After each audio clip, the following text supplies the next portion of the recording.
Stock మార్కెట్లో 95% people డబ్బులు పోగొట్టుకుంటున్నారు అని అంటున్నాం కదా. సో ఓన్లీ 5% పీపుల్ మాత్రమే డబ్బులు సంపాదిస్తున్నారు. సో ఈ 95% పీపుల్ డబ్బులు ఎక్కడ పోగొట్టుకుంటున్నారు అంటే మోస్ట్లీ ఎనాలిసిస్ ప్రకారం ఫ్యూచర్స్ అండ్ ఆప్షన్స్ కాంట్రాక్ట్స్లో డబ్బులు ఎక్కువ పోగొట్టుకుంటున్నారు.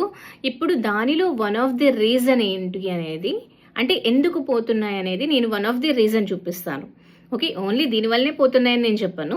So one of the reason నేను చూపిస్తాను ఇప్పుడు మీకు. ఓకే, ఎగ్జాంపుల్ చెప్తున్నాను. ఇక్కడ ట్రేడ్ తీసుకున్నట్లయితే ఇక్కడ నుంచి మంచిగా వెళ్ళిందా, సో మంచి ప్రాఫిట్ ఉన్నది. సో ఇక్కడ చూడండి, అంటే నేను ఇక్కడ తీసుకున్నాను కాబట్టి ఓకే ఫైన్, నాకు ప్రైస్ అనేది న్యూట్రల్ అయిపోయింది.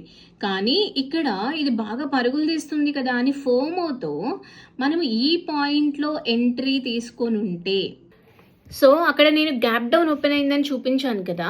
సో ఆ గ్యాప్ డౌన్లో మనము 300 పాయింట్లు పడింది అని అంటే, మనం ఈక్విటీ అనుకోండి, ఒక 4 months 5 months వెయిట్ చేసిన ప్రైస్ మళ్ళీ ఆ రేంజ్కి వస్తుంది, మనం ఎగ్జిట్ అయిపోతాం.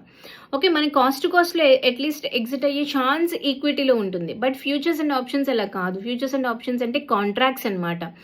ఈ కాంట్రాక్ట్స్లో మనం చచ్చినట్టు ఆ కాంట్రాక్ట్ ఎక్స్పైరీ, అంటే ఈ మంత్ ఎండ్ ఎక్స్పైరీకి తీసుకున్నామంటే మంత్ ఎండ్లోపు మనం ఎగ్జిట్ అయ్యి తీరాల్సిందే. సో ఇప్పుడు ఈ గ్యాప్ డౌన్కి, అది నిన్న ఎందుకు గ్యాప్ డౌన్ ఓపెన్ అయిందంటే నిన్న క్వార్టర్లీ రిజల్ట్ వచ్చింది.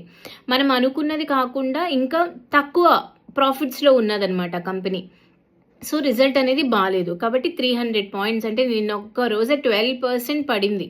సో ఇలాంటప్పుడు మనకి హ్యూజ్ లాసెస్ వస్తాయి. ఎందుకంటే లాట్ సైజ్ 200 రూపీస్, ఎక్స్పోజర్ ఎంత చాలా ఎక్కువగా ఉంటుంది. బట్ మనం లివరేజ్ అంటే డిస్కౌంట్ తీసుకుంటున్నాం.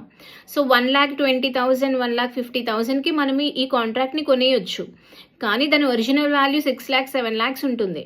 ఓకే, సో ఇప్పుడు మన గ్యాప్ డౌన్ ఓపెన్ అవ్వడం వల్ల మన దగ్గర 1,50,000 ఉంది, దాన్ని పెట్టి కొన్నాము. కానీ ఇక్కడ గ్యాప్ డౌన్లో మనకి 60,000 రూపాయలు పోయింది ఒక్క రోజులో.